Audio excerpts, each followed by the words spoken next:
This podcast is proud to be part of the TalkSport Fan Network. TalkSport. Powered by fans. From an early kickoff in the Sunday League to the final whistle at Wembley. From local heroes to international icons, groundsmen to gaffers, grassroots to golden boots. When it comes to football, it's everyone's game. Wherever you're listening across the UK, get your mates together with Carling, the beer of football. 18 plus, always drink responsibly.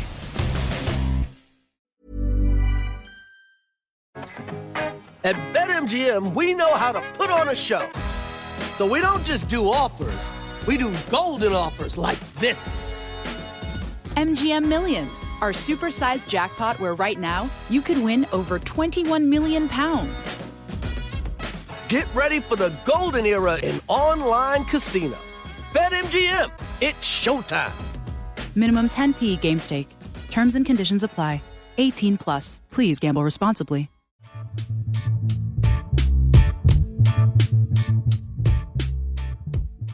So hi and welcome to another edition of the Away End.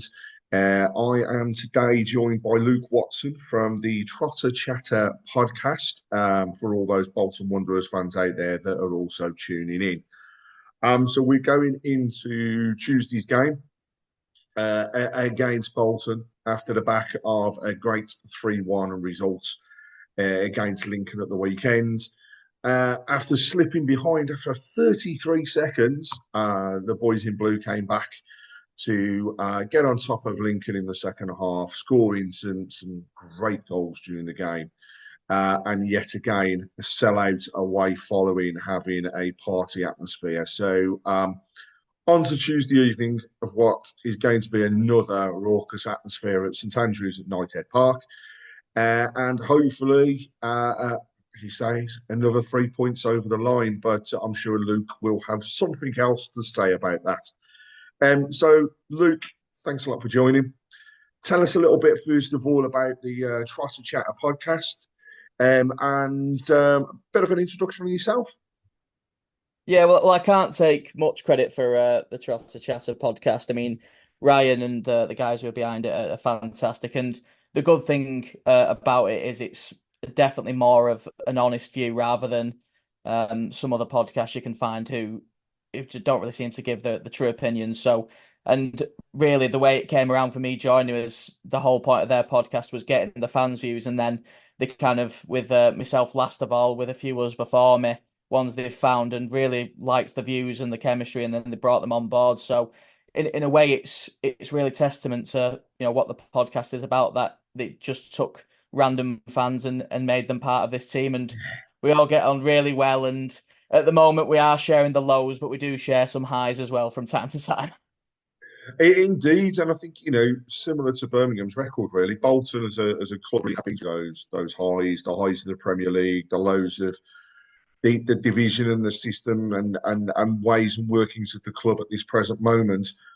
But overall, the one thing I can say is, you know, we've both been through some fantastic games when we have come up against each other, and the record overall actually is a lot closer than I first thought it was going to be. So take us back, really. Bolton 36 wins against Birmingham. We've had 24 draws when we've played each other, and Birmingham have gone on to win 27 games. So actually, overall, yes, you boys are ahead, but actually remarkably close and balanced over the many years. And I look back at the past 5, it just shows that it's 2 wins, a draw, and 2 losses. So, you know, it's perfect from that front as well. So it does go into a balanced game. And obviously for yourselves, I mean, you're coming to St Andrews at Knighthead Park, and the last time we actually met, you beat Birmingham 1-0. So you must be looking forward to Tuesday evening and trying to sneak another result. But tell me a bit about Bolton this season then. What happened during the summer? What can we expect from the team? The highs, the lows of the season so far, and then also tell us a bit about your structure of your team and how you tend to play, where your strengths are and where your weaknesses are. Yeah, well, it's really weird because as a Bolton fan, it kind of already feels like we've had a full season despite only playing like 9, 10, 11 games. So it started off in the summer thinking we've actually recruited really well. I mean, the first few signings was something I think every Bolton fan wanted. It was coming up with cover for injured players and having that depth. And then we had the flashy signings. We've had Sean, who's our left wing back. He's really a left winger, but being sort of transitioning to that left wing back position and is so good on his day. But obviously, then you've got the defensive flaws that come with it. We've signed some good depth in midfield, but we started quite well. I mean that 2-1 against Leyton Orient, where last season we lost, and then all of a sudden things just kind of looked to be going off the path. Really, I mean we've had a few results where things we just can't explain are happening, and like losing at home to Exeter. If you go back last season, we beat them 7-0 at home and then lose 2-0 at home the next season. It's just baffling, really. And I think a lot of people and I speak probably for the majority of Trotter Chatter in the Bolton community, is I think Ian Evatt has done as much as he can for us, but it's just a case of maybe now, and especially with some of the fan base being divided over whether he should stay or go. To me, that's always a bad sign. I'm not saying the majority of a fan base will always want a manager to stay, but it's really weird as well, because if you look from the outside, and probably to Birmingham fans, we're one of the most informed sides in the league, along with yourselves. So to other fans, we must look insane. So, I mean, you've got a fair to say a mixed start to the season. So, he's played 10. You have won 5, drawn 2, lost 3. So, good haul of points at where you are with 17 points at the moment. What do you think your weaknesses have actually been? Why do you think? I mean, because I've got to say, when I started the season, and we were all discussing who we thought would be there or thereabouts, yourselves were up there because you had a great end to last season. The playoff games were great to see, because a team of your size having a full stadium, fans backing you to the absolute hilt, was just what we were expecting to come up against. But it has been very mixed. But then this league, to me, is tough. There is no outright winner of this league, and there is no team that should say we are going to walk it. And I know some Birmingham players have already gone and said, "Oh, we're bigger than the league. We should be in the Championship, etc." As fans, we all want that, but I think we're all realistic. Yes, we should be there or thereabouts, but it's not a given. So, what do you think it is? What do you think that this situation at Bolton is because of at the moment? And do you really think your manager's on the brink?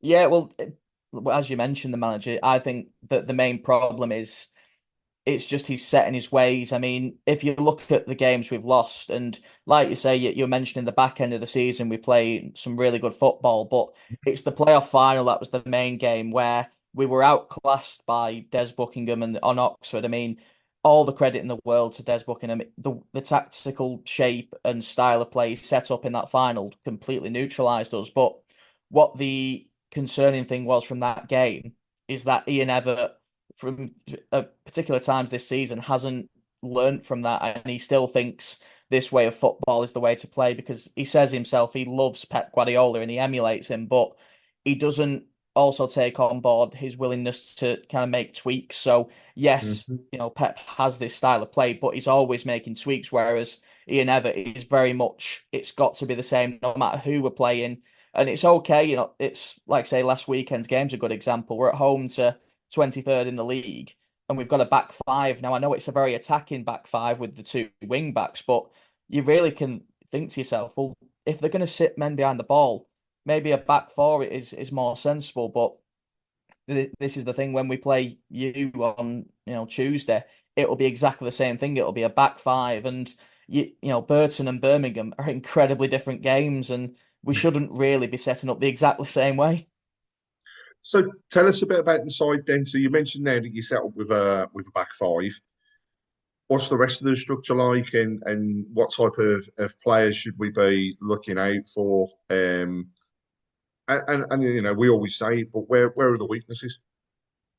Yeah, well, our weakness at the moment is definitely injuries. I mean, half the squad seems to be banged up, bruised, and everything else. Our back three, I mean, against Burton involved a right wing back at centre back in Dacres Cogley, so there's a definite weakness there in that. Yes, we've got Ricardo Santos, who's a man mountain and incredibly quick, and the other side George Johnston, who is an incredibly great centre back. But if you're looking at getting the ball up, and especially when you've got a player like Lucas Jukovic, I mean, it may not start for you, but I'd be really tempted if I was Birmingham to start him and just stick him to Dacres Cogley, because that's an easy win every single ball up the pitch. Like I say, we mentioned before, Sean's a fantastic winger. And on the other side, it might most likely be Randall Williams, who had a good game. Well, half a good game. He was really weird. He had an excellent performance in that second half, goal and assist, but before that was shocking. So something to look out for, inconsistency there. But it all depends on who shows up on the day. I mean, as a four strike options to pick from, and look at both teams. I think if you look at Birmingham and Bolton, some of the best strikers to choose from. I mean, like I say, the fact that you can play Alfie May and you can, bring off Jukovic off the bench. You've got Jay Stansfield, who looks like who has all the potential in the world, and it's an amazing coup for you. And then you look at our side, you got Dion Charles, who gets 20 goals a season. He's done it back-to-back seasons. Aaron Collins, who can do some incredible things with the ball. McAtee, who we've seen what he did at Barnsley last season, and Adebayo, who it seems to be our target man. So I think the main weakness will probably be our injuries, and maybe towards the end of the game where we can't bring on as many impactful players, which has been a problem previously for us. But I think that's again the key to Birmingham could beating us is the players you can bring off the bench, and the squad depth you have is phenomenal for League One. I mean, what we've seen from Birmingham so far this season is high press, constant pressure on a team. It's fair to say the first 15, 20 minutes of a game, I don't think we've actually seen Birmingham playing the way that we know that they can do yet. It's really, really strange. It's a role reversal of last season. But after that 15, 20-minute period, it's then like somebody flicks a switch and we are, again, really on top of teams. And the thing that you hear and see is that actually we've put that much pressure on the team that they weaken as they get into the second half, because it's like the amount of pressure that's put on the team, the amount of work that they have to put behind it. And with the possession that we hold and tend to retain across games, it is a lot of chasing of the ball. So it sounds as though we may see some so we say, fruits of the work again in the second half of the game, and hopefully on Tuesday that be the case. But you've mentioned obviously your strikers and the fact that they are capable of getting 15, 20 goals a season. Something that we can honestly say we have lacked massively. Lucas Jukovic has been our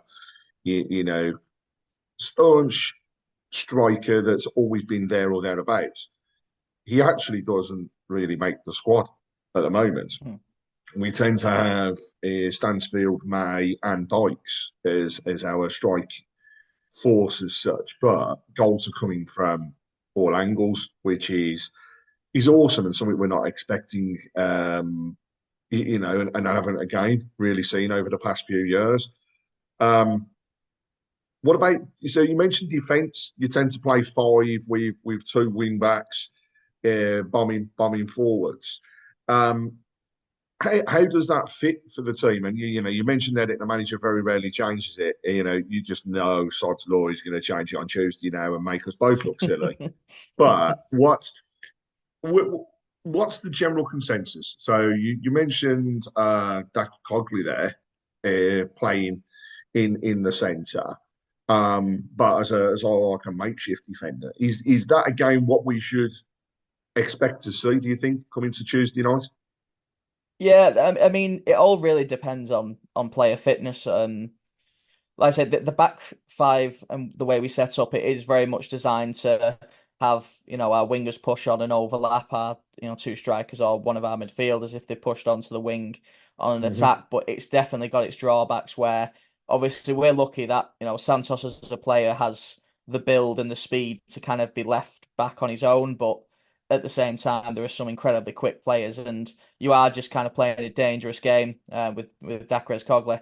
I think that the problem will be, or the way I can definitely see Birmingham scoring is on a counter and catching us in silly possession. We've seen it a couple of times with Bolton this season. Charlton's a great example where from a goal kick, we're just giving it straight to the opposition and they're then shooting it and bagging. So the key for us is if you're going to play with a high press, is not falling into these traps that we have done before and getting calm, relaxed on the ball. It's one thing a lot of Bolton fans want, and I think this team is capable of doing it, is playing quick but with purpose. So obviously long ball we know is something that isn't really successful. I mean, depending on who we've got up front, but we do have a quality of player where we can move the ball quickly and catch teams out. But so far this season, we're not really doing it. And it is a shame because to me and to a lot of Bolton fans, that's probably the way we will be successful in this league.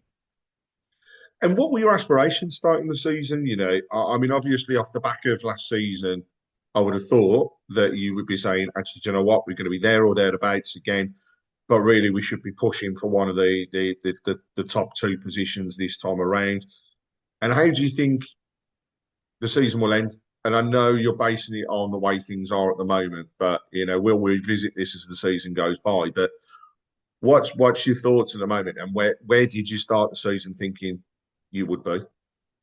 Yeah, so I was one of the very silly Bolton fans, and I went and said it on our podcast that I thought we would finish top. Now, that was purely based on I thought Birmingham were going to struggle to begin with, with a lot of turnover and maybe fall into that trap of League One football.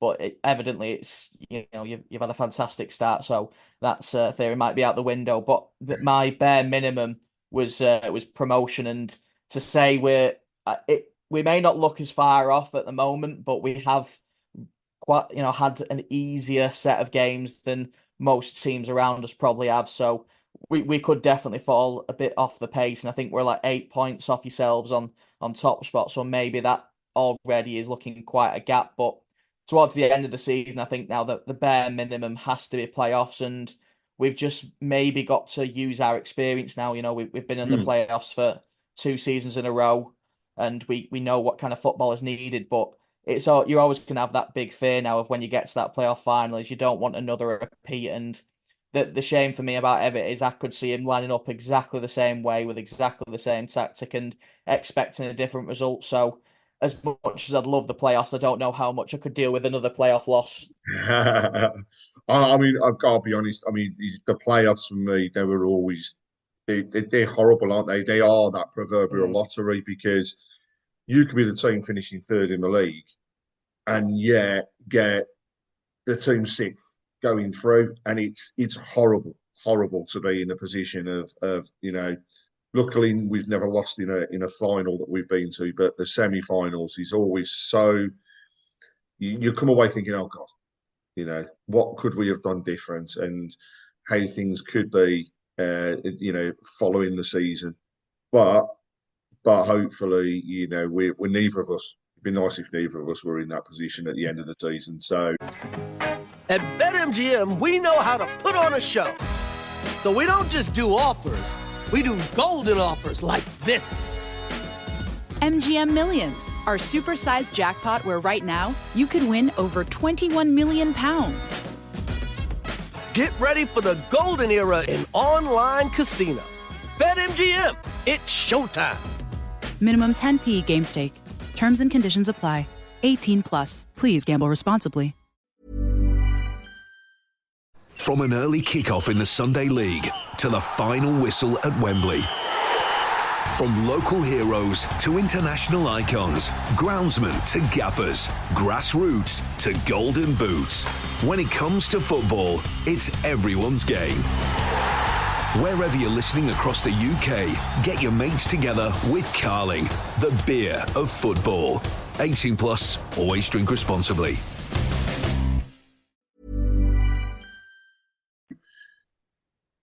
I mean, how can we go on without talking as well about that game?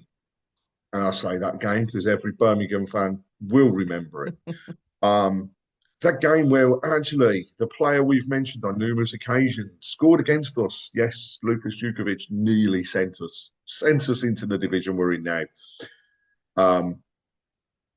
But what a game! You know, I've got to be honest. On that particular day, I couldn't listen. I really thought that was it. It was over and done with, and I couldn't listen. I wasn't lucky enough as well to get a ticket. But for those thousands of Birmingham fans that travelled, it was a joyous day. And I think many a Bolton fan has said to me in the past, it's an atmosphere that they have never ever had replicated since at the stadium. So. Were you there? Were you one of those that was celebrating the fact that Bolton were relegating Birmingham? No, I mean, to my credit, I wouldn't have been too old. I would have probably been mid-teens. So I was there, though, and I still stand by it. It's probably one of the best scenes I've seen when the equaliser went in. Because obviously, at that point of the season, we were comfortable and we'd staved off relegations. So you always think to yourself, there's not really much in it for us. It's not like the Premier League where you think, oh well, maybe if we can try and win and go a space up, it's an extra so much million. It's probably pennies compared to that in the Championship. So it was quite nice to see yourself stay up and, like I say, see a great celebration. I don't really like relegating anybody. It's only a few teams I'd like to see us relegate, and I just don't think we have the capacity for that. So no, it was great to see the limbs, as you'd like to call them, and it is always nice when we play each other. You do see them pop up on the socials, and you get a good reminder every time.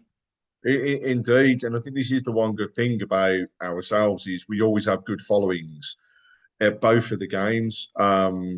So as we go to Tuesday night and again, what's going to be a great sized attendance at St Andrews at Knighthead Park. In fact, again, we might be close to another sellout, which would be absolutely phenomenal. But the thing I like is, you can always rely on Bolton to allocate a large away allocation to a game, and it's always good.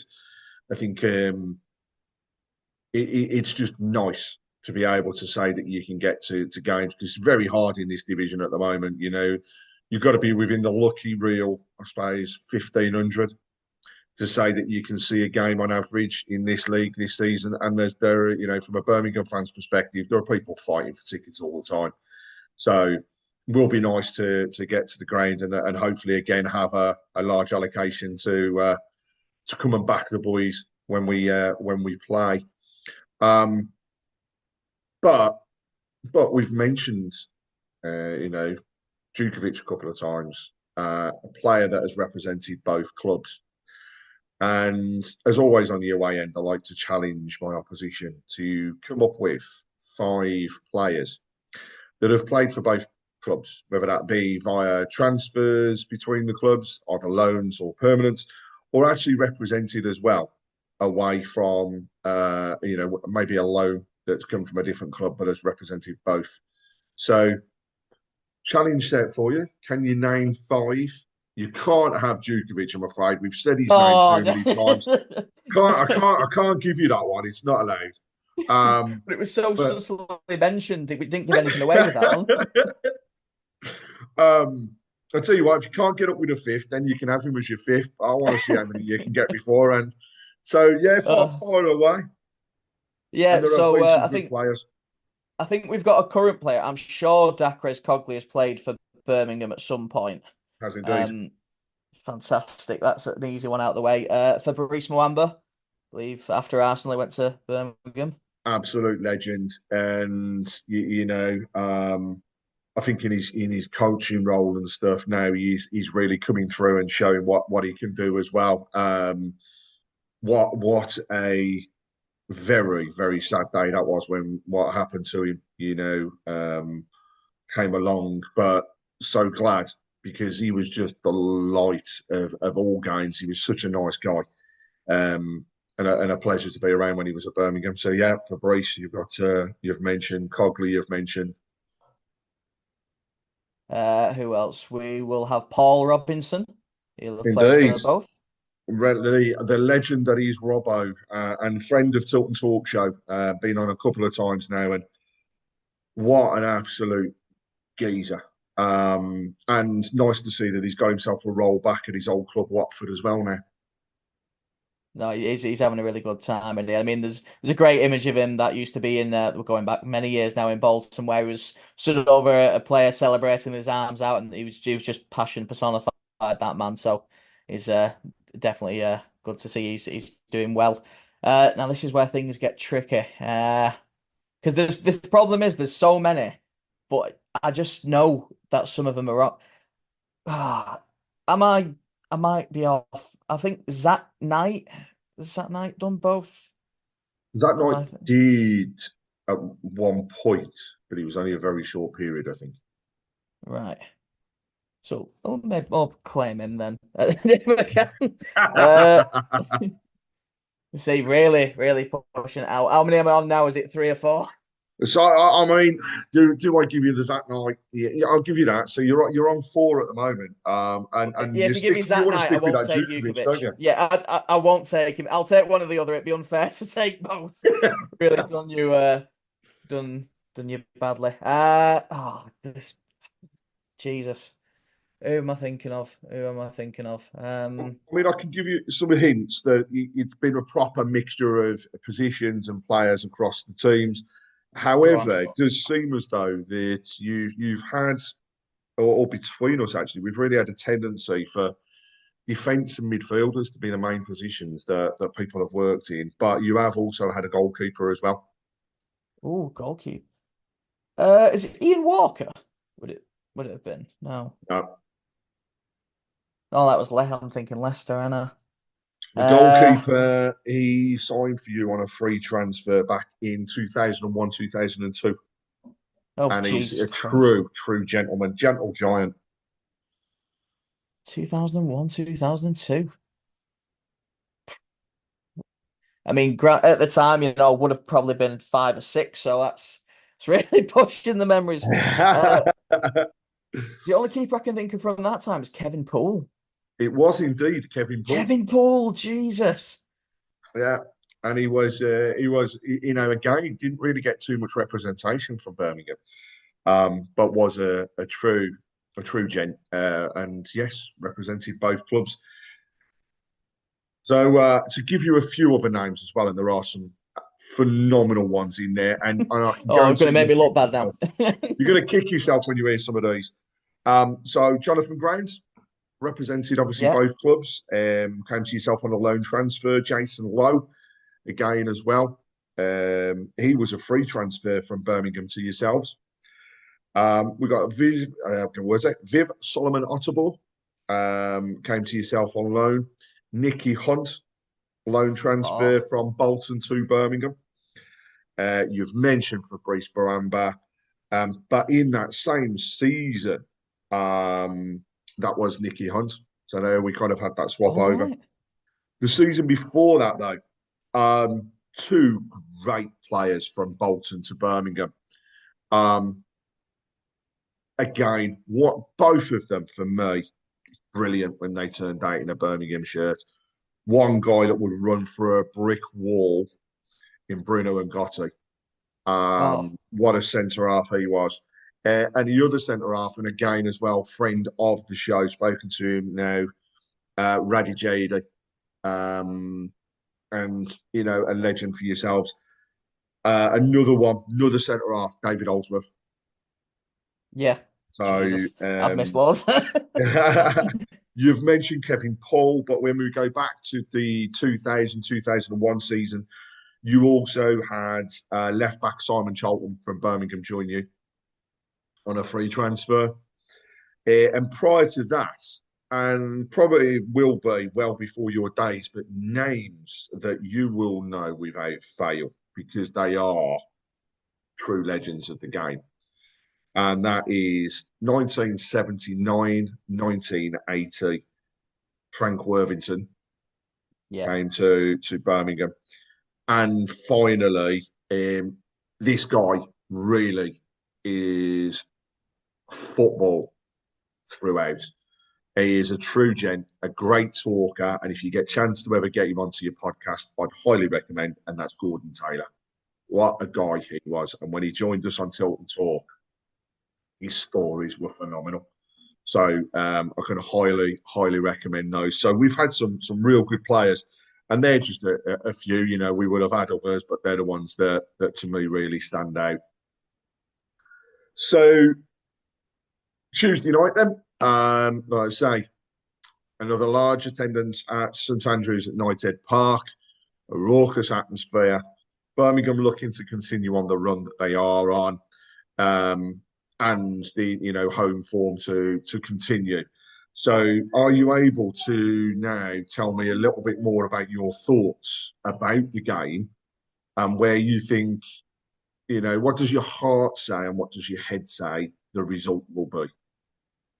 Yeah, well, I mean, I'll say pretty much exactly the same thing most of us will have said on the Trotter Chatter podcast. I think it's going to be a massacre, and I think Birmingham are going to run away with it. It's probably quite surprising to yourself and maybe some Birmingham fans, but I just don't really have a lot of faith in our ability to turn up and sneak something out of the game. I mean, I'd be thrilled with a draw, and obviously if you can give me a win, God, that'd really top it off. But I just think it's a game where we're very likely to maybe give one away and then just start to capitulate. And because I think if we go 1-0 down in a game like this, I really can't see us bringing it back. So I think it's my head says it's not going to be as bad, and maybe Birmingham will just run away 1-0 or 2-0.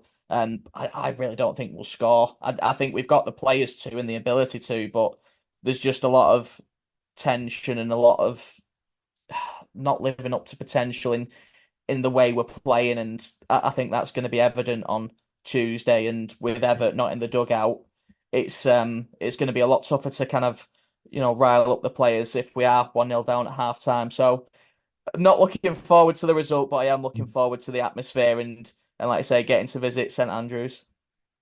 So, I mean, I'm going to go for a cautious.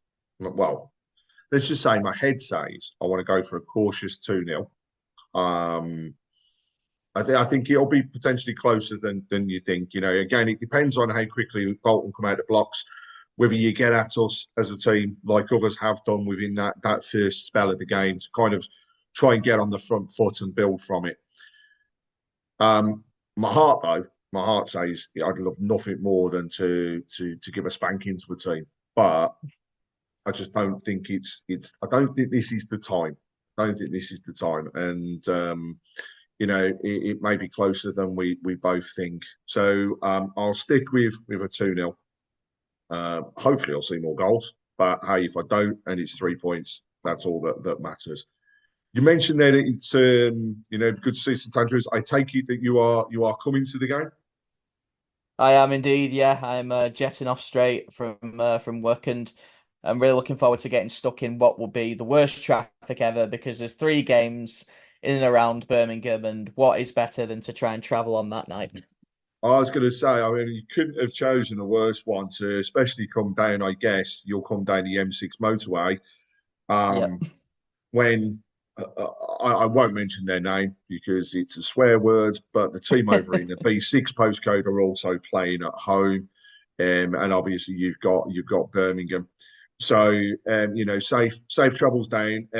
If you get there early enough, then I'd highly recommend having a wander round, because since you've last been down, the changes at St Andrews at Knighthead Park are just immense. First thing is you'll be having safe standing. Second one, we've got a fan park outside the Cop, which we do have a mixture of fans in there. So if you get an opportunity, Come and have a butcher's at that. There's obviously a huge new club shop which you just cannot miss when you turn up at the away end.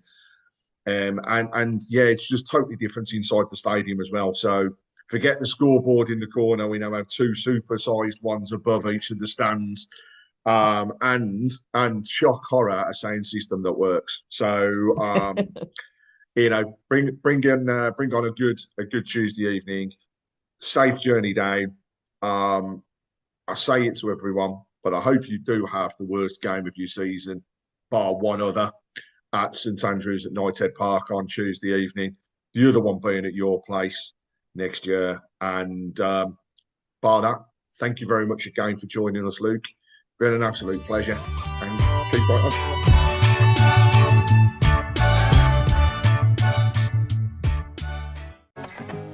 At BetMGM, we know how to put on a show. So we don't just do offers, we do golden offers like this. MGM Millions, our supersized jackpot where right now you could win over £21 million.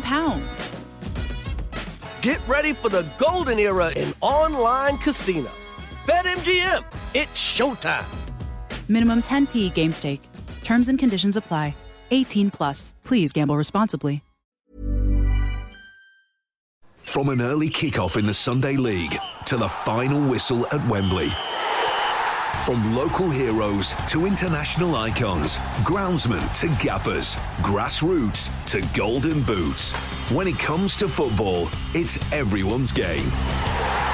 Wherever you're listening across the UK, get your mates together with Carling, the beer of football. 18 plus, always drink responsibly. This podcast is proud to be part of the TalkSport Fan Network. TalkSport. Powered by fans.